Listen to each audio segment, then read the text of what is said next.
विश्रामबाग येथील लिमये मळा ते इनामधामणी रस्त्यावर तिघांनी मुलांवर हल्ला करत त्यांच्या समोरच वडिलांचा डोक्यात दगड घालून निघृण खून केल्याची धक्कादायक घटना उघडकीस आली.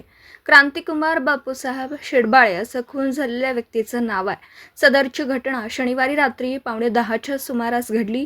तर हल्ल्यात मृत क्रांतिकुमार यांचा मुलगा सुयश हा देखील गंभीर जखमी झाला.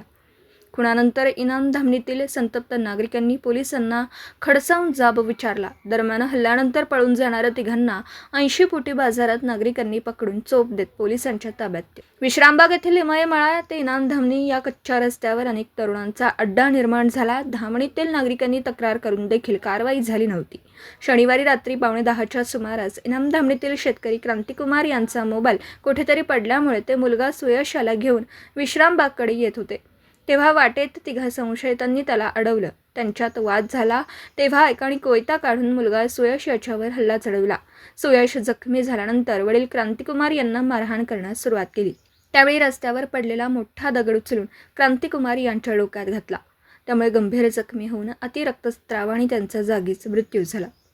हल्ल्यानंतर तिघा नशेखोरांनी विश्रामबाग येथील स्फूर्ती चौकाकडे पळ काढला. परंतु 80 फुटी बाजारात हा प्रकार समजल्यानंतर नागरिकांनी त्यांना पकडून चोप दिला.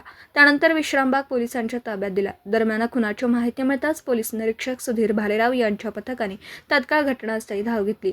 ग्रामीण पोलीस ठाण्याचे निरीक्षक भैरू तळेकर देखील घटनास्थळी आले. तोपर्यंत नागरिकांची गर्दी जमली होती.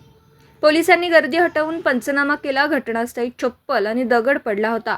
मृत क्रांतिकुमार रक्ताच्या थारोळ्यात पडले होते. स्पेशल रेस्क्यू टीमच्या मदतीने मृतदेह शवविच्छेदनासाठी सिव्हिलमध्ये पाठवला.